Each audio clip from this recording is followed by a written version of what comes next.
Baik, kembali semula dalam Malaysia hari ini. Terima kasih kerana masih setia bersama dengan kami. Dan ini sedikit yang saya rasa perlu kita ketahui dan beri penumpuan mengenai dengan banci. Saya pasti ramai daripada kita ni tak faham banci ni buat apa. Tahu kumpul maklumat untuk dokumentasi dan sebagainya. Tetapi yang menariknya banci ini tidaklah dilakukan kerap. Hanya 10 tahun sekali dilakukan.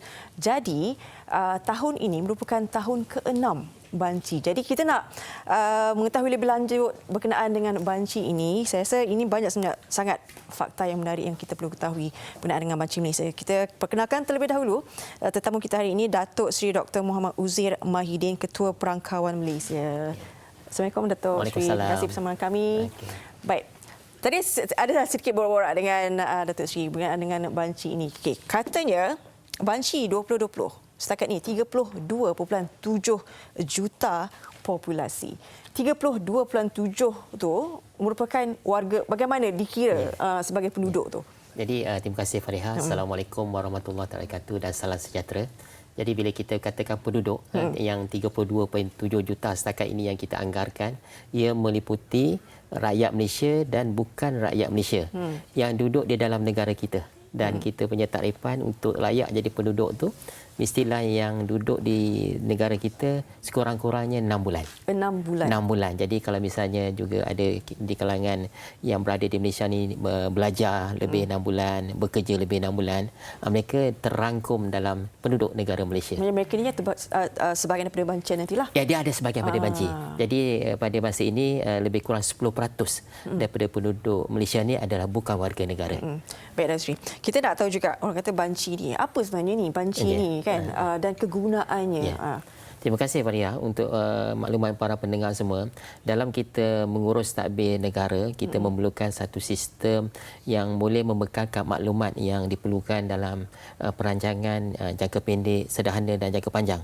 Jadi semua maklumat-maklumat yang diperlukan tu termasuklah berkaitan dengan kependudukan, tenaga buruh, pekerjaan, ekonomi, sosial, demografi. Jadi semua maklumat tu asasnya adalah maklumat penduduk. Sebab daripada kita lah hidup ni sebagai penduduk, rakyat ataupun individu lah, akhirnya kita menjalani kehidupan. So dalam hubungan ini, banci penduduk dalam perumahan yang kita laksanakan sekali bagi setiap tahun, yang Cik Fariha bagi tahu tadi adalah yang ke-6 kali ini, digunakan oleh negara kita, khususnya kerajaan, untuk menentusakan ataupun menjadi satu data asas kepada perancangan negara. Jadi kalau kita nak lihat selepas ini kedudukan pekerjaan, kedudukan taburan pendapatan, kedudukan kita punya sektor-sektor ekonomi, semua kita kena berasaskan data penduduk. Bahkan dalam Perlembagaan Malaysia untuk menentukan agihan per kapita, kita punya, kan kita adalah sebuah negara persekutuan, sistem percukaian dilakukan oleh persekutuan, dan kita perlu agihkan kepada negeri-negeri. Jadi untuk menentukan agihan ke negeri itu adalah berdasarkan data penduduk tadi. Ini ada tercatat dalam Perlembagaan Malaysia. Bahkan yang untuk mudah juga Fariha, untuk kita nak pergi menunaikan haji, mungkin tahun ini kita tak pergi tunai haji tapi biasanya negara Arab Saudi menentukan kota untuk menunaikan haji juga berdasarkan jumlah penduduk. Tetapi yang lebih penting yang saya nak nyatakan, semua aspek pembangunan negara yang kita nikmati sekarang, misalnya keperluan pendidikan, keperluan kesihatan, keselamatan dan sebagainya, semuanya berpaksi kepada data-data yang dikeluarkan berasaskan banci penduduk dan perumahan yang dilaksanakan 10 tahun sekali. Cuma mungkin ditanya kepada kami, adakah data 10 tahun sekali itu akan relevan untuk 10 akan datang? Ini yang nak cuba dijelaskan, bahawa oleh kerana melaksanakan banci penduduk perumahan ini adalah berskala besar, dia tidak boleh dilaksanakan setiap tahun. Cuma ia memberikan data asal yang komprehensif, manakala dalam konteks melihat data selepas itu Jabatan Perangkaan melaksanakan survey-survey yang dipanggil survey yang kita laksanakan menggunakan kaedah saintifik untuk kita melihat kedudukan parameter yang berkaitan lah, sama ada setiap bulan ataupun suku tahunan ataupun tahunan. Dan banyak data-data kalau yang kita lihat baru ni kita keluarkan kedudukan kadar pengangguran pada bulan April yang baru ni. Ianya adalah berasaskan data penduduk asalnya. Tetapi bila kita nak lihat kadar pengangguran sekarang, kita laksanakan survey lah, survey-survey yang dijalankan dari masa ke semasa. Ya. Tapi saya kira banci ini juga sebenarnya bukannya baru kan? Benda sejarah ini dah lama dah. Dah lama tahun 70 lagi. Kalau kita baca buku sejarah sekalipun, negeri-negeri Selat telah dimulakan pada 1840 oleh pihak British. Ya, betul. Kan? Kemudiannya negeri-negeri Melayu bersekutu. Jadi maknanya satu yang perkara yang kita perlu mengetahui, sistem statistik negara kita telah bina mulai yang secara selepas civilization yang terkini itu ada 1949. Tapi seperti yang Puan Reha nyatakan, adalah sebelum tahun 80-an lagi ada semasa negeri-negeri Selat dan sebagainya, tapi tidaklah berbentuk begitu berstruktur. Jadi yang betul-betul berstruktur sistem statistik negara yang mana terutama British dulu, kita pentingkan misalnya mengira kedudukan perdagangan antara negara tu. Kalau kita tengok rekod yang terdahulu bermula dengan pengiraan perdagangan pasal masa British di negara kita dia menekankan ekonomi. Kemudian pendaftaran penduduk dan sebagainya. Jadi bancian hanya dilaksanakan di negara kita buat pertama kalinya tahun 1970.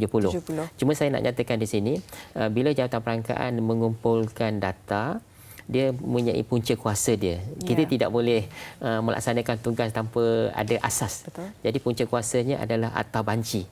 Data Anti Jabatan 1960, dan jelas di situ rakyat Malaysia adalah mandatory, ada wajib untuk memberi maklumat bila pelaksanaan banci dilaksanakan. Termasuk juga kalau kita buat survey-survey yang dilakukan, kita menggunakan satu lagi akta, iaitu Akta Perangkaan. Itu untuk melaksanakan survey-survey yang mana kita tanya kedudukan prestasi syarikat, kedudukan taburan pendapatan. Itu kita menggunakan Akta Perangkaan. Manakala untuk banci ni kita gunakan Akta Banci lah. So di situlah akan ditentukan tanggungjawab pegawai-pegawai kerajaan, tanggungjawab agensi. Jadi untuk makluman, pelaksanaan banci ni dia melibatkan keseluruhan perkhidmatan awam, terutamanya perkhidmatan di negeri lah. Jadi kita melalui setiausaha kerajaan negeri dipanggil Jawatankuasa Pelaksanaan Banci di peringkat negeri. Dan dia ada jawatan yang tertinggi sekali, satu je lah, jawatan Pussuruhjaya Banci.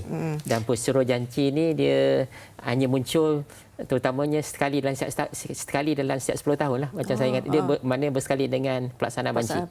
Jadi di peringkat negeri ada Timbalan Pussuruhjaya, kemudian kita akan ada penolong Pussuruhjaya di peringkat daerah, biasanya DO ataupun yang dipertua kerajaan tempatan, dan kemudian dia ada penguasa daerah, yang kemudian kita ada penyelia yang paling melaksanakan kita punya frontliner banci ni adalah pembanci. Ini urus takbir lah. Urus takbirnya. Kan, dan pembanci lebih kurang kita anggarkan lebih kurang 110,000 orang akan terlibat dalam pembancian. Cuma di sini saya nak terangkan Fariha, oleh kerana kita semua mengalami kesan pandemik yang melanda negara kita dan juga seluruh dunia, DOSEM telah memperoleh persetujuan kerajaan. Kita Jabatan Perangkaan ni kadang-kadang nama panjang sangat, kita panggil DOSEM je. DOSEM je. Kalau panjangnya apa? Jabatan Perangkaan Malaysia. Jadi nak pendek panggil DOSEM, Department of Statistik Malaysia. Jadi DOSEM telah mengangkat kertas kepada Jemaah Menteri untuk kita menyesuaikan semula pelaksanaan banci oleh kerana penularan wabak. Maknanya kita dapati kita perlu memastikan kesihatan, kesejahteraan pembanci yang nak membanci itu dalam keadaan kita boleh pelihara ni. Jadi kita tangguhkan dahulu pelaksanaan yang konvensional yang kita melawat rumah ke rumah. Asalnya akan bermula pada 7 Julai ni yang lawatan rumah ke rumah. Tetapi kita tukar dia punya pelaksanaannya. Kita bermula fasa pertama 7 Julai ni secara e-census di atas talian. Manakala yang lawatan rumah ke rumah tu akan bermula pada 7 Oktober. Ada dua fasa, Dua fasa. untuk Jadi tahun fasa yang pertama bermula pada 7 Julai sehingga 30 September menggunakan kaedah e-census iaitu atas talian. Manakala bermula pada 7 Oktober sehingga 20 Oktober akan laksanakan lawatan rumah ke rumah iaitu pembancian secara konvensional yang biasa orang nampak kita datang tanpa kad dan sebagainya. Itu kita akan laksanakan daripada bulan utama. Jadi secara ringkasnya kita akan ada dua fasa pelaksanaan banci. Ini adalah satu keistimewaan kali ini dan itu yang saya nampak dengan berlakunya wabak ni sebenarnya ada perkara-perkara baru yang tidak pernah dilaksanakan sebelum ini kita laksanakan. Ini satu pembaharuan dan juga pendekatan mungkin ada kebaikannya. Baik. Terutamanya dengan adanya e-census yang panjang ni, jadi kemungkinan akan ada ruang dan peluang untuk orang ambil masa sedikit untuk mereka respon secara atas talian. Dan ia memerlukan satu keadaan di mana penyertaan yang menyeluruh. Jadi bila tempoh masa yang panjang, masing-masing boleh bertenang dan kami di perangkaan dan di pihak kerajaan akan terus menerangkan pentingnya untuk rakyat Malaysia menghantar maklumat yang lengkap dan komprehensif bagi tujuan menghasilkan data-data yang diperlukan oleh negara. Maknanya kalau misalnya rakyat Malaysia ingin menyertai ataupun menyokong untuk banci tahun ini kan ke-6 ini. Jadi mensensus tu jadi untuk makluman Fariha, kita menggunakan beberapa pendekatan untuk e-census ini. Pendekatan pertama kita akan menghantar kad. Jadi kita kena pasti terutamanya responden-responden ataupun penduduk-penduduk yang duduk di kawasan bandar lah, terutamanya kawasan-kawasan yang kita kata akses kepada internet mudah, laju dan sebagainya. Lebih kurang 3 juta, kita sasarkan 3 juta. 3 juta isi rumah. Jadi isi rumah satu orang lebih kurang 4. Jadi kalau kali dengan 3 juta lebih 12 juta.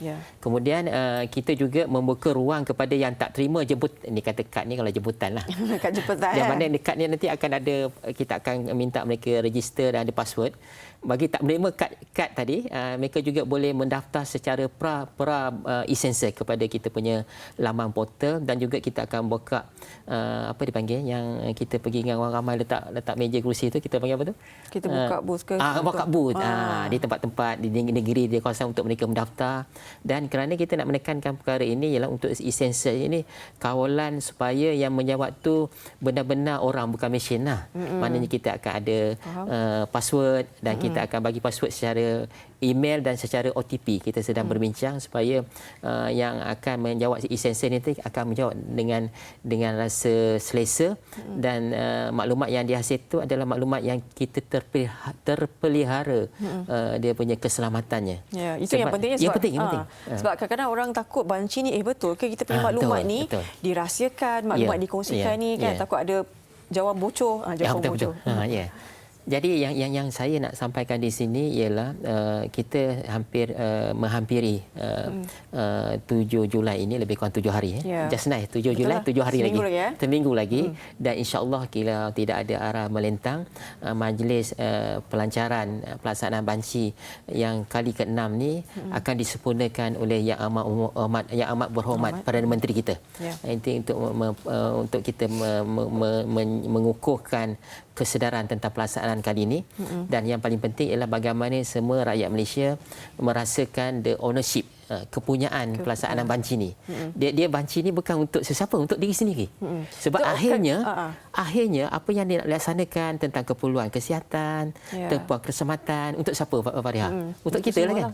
Jadi jangan nanti bila kita tidak memberi maklumat yang lanjut, bila kita berhajat keperluan keselamatan, persekolahan, infrastruktur dan sebagainya, kita berkata-kata.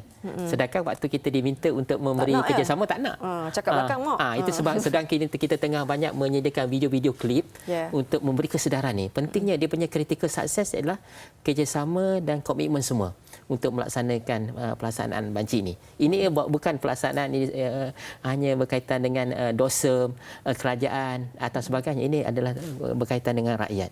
Dan ini adalah projek pembangunan. Dan dia tidak datang setiap hari dan dia hanya 10 tahun sekali. Jadi siapa yang berada pada kali ini dia adalah insan-insan yang teristimewa. Kenapa istimewa Fariha? Sebab mereka yang beri maklumat tu walaupun mereka dah tak ada dari atas muka bumi tapi membantu untuk perancangan hadapan. Dan dia punya sumbangan tu akan berterusan. Itu yang katakan ini antara kata orang yang beragama Islam adalah ilmu yang bermanfaat yang akan digunakan oleh orang ramai. Contohnya data tahun 70, kemungkinan yang dah membagi maklumat tahun 70 dah tak ada dah. Tapi maklumat tu masih disebut, masih digunakan dalam statistik. Dia ada dipanggil prediktif, unjuran ke hadapan untuk melihat apa yang berlaku. Kalau kita pun tak lahir lagi tahun 70, dengannya ada data banjir kita tahu apa berlaku tahun 70. Kenapa dulu sektor ekonomi kita bergantung pada sektor pertanian? Mana data-data ini memprihatinkan. Ini sumbangan besar sumbangan rakyat Malaysia. Ini saya nak tekankan semua orang bertanggungjawab. Jadi kita boleh tahu macam mana perubahan pola pekerjaan daripada ekonomi pertanian kepada ekonomi sektor perkilangan, sektor perkhidmatan, semua digarap dalam statistik. Dan kita nampak dalam soalan banjir ni kita ada 108 soalan ni. 108 soalan?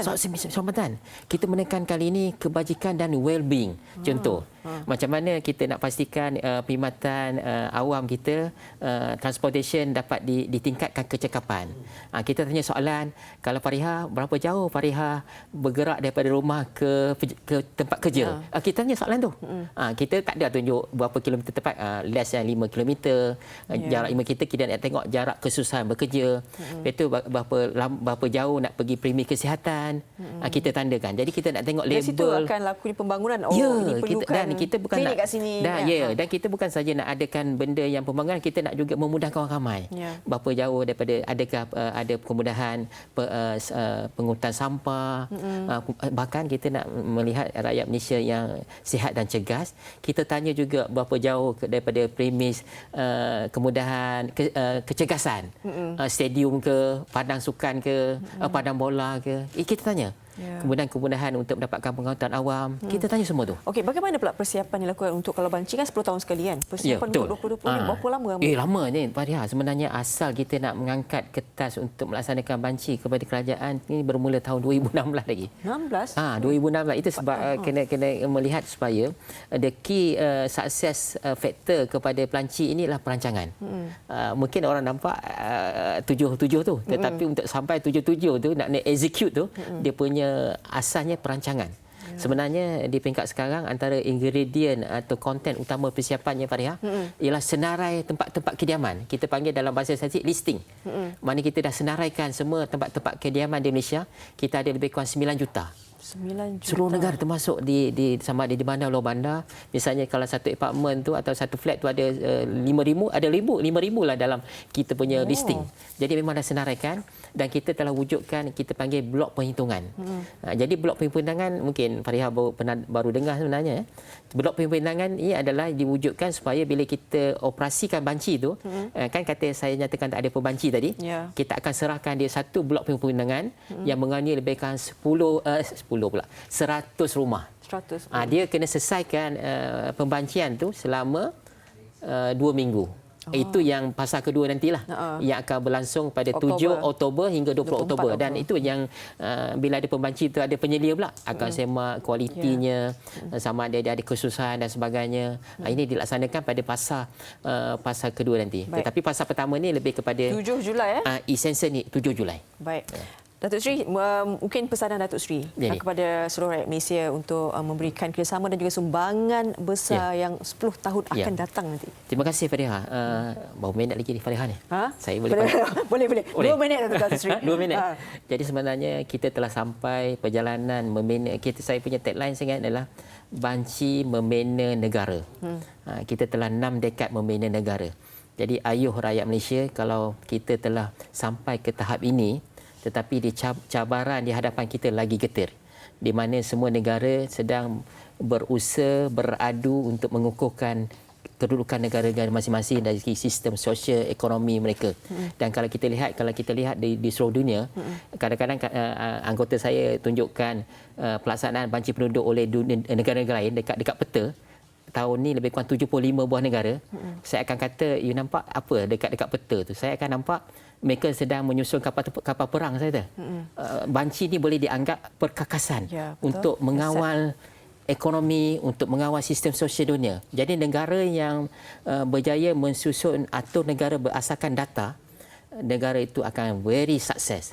Jadi ayuh rakyat Malaysia melihat pelaksanaan banci ini adalah peranan kita bersama supaya kita tidak ketinggalan berbanding negara lain dan kita kena rasa kalau kita tak terlibat kita rasa bersalah. Itu yang saya nak nyatakan dan ke tahap ketidak rasa bersalah tu mungkin tak nampak sekarang tetapi generasi akan datang. Sebab dia 10 tahun akan datang. Jadi dengan data-data ini kita akan dapat menghasil perancangan yang baik. Kita akan memperbetulkan kesesuaian dalam perancangan, mungkin ada yang tertinggal dan sebagainya. Sebab kita pergi ke seluruh pelosok rantau ni dalam setiap kawasan di seluruh Malaysia ni. Jadi pastinya setengahnya macam Sabah Sarawak memang ada sedikit masalah dari segi hubungan konektiviti, itu pun kita jejaki juga Faria.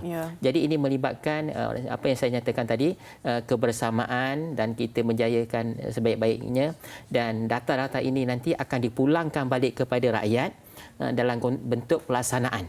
Pelaksanaan kajian dan kita boleh menyelesaikan permasalahan-permasalahan yang kita hadapi dengan lebih baik. Dan lagi satu yang paling penting dalam konteks bernegara, sumber hasil sentiasa terhad tetapi perlu dioptimumkan penggunaannya.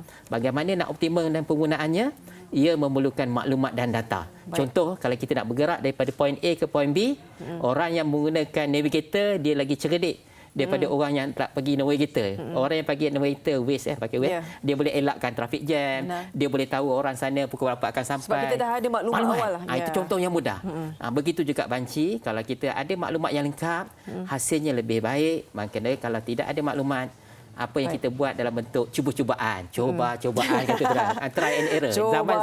Zaman sekarang bukan boleh cuba-cubaan. Dia kena factual. Okay, terima kasih. Terima kasih diucapkan buat Datuk Seri Dr. Muhammad Uzin Mahidin, Ketua Perangkawan Malaysia. Banyak sekali yang kita pelajari, sikit fakta yang perlu kita ambil tahu dan sekali lagi ayuh rakyat Malaysia, kita sama-sama bangunkan apa saja yang boleh dilakukan oleh pihak kerajaan. Inilah dia banci dengan maklumat yang kita sumbangkan ini untuk legasi akan datang 10 tahun nanti. Baik, kita akan berehat seketika. Datuk Seri minat P.Ramlee? Minat. Itu sebab cubaan. Cubaan satu. Ada lagu P.Ramlee yang minat ada? Ada, banyak macam-macam lagu ada. Salah satunya apa? Apa ya? Tadi kita dengar ada penyanyi kita Radhi P.Ramlee nyanyi Hanya di Kau. Boleh kita dengar. Hanya di Kau. Selepas ini kita akan bersama dengan Radhi P.Ramlee. Selepas ini di MHI.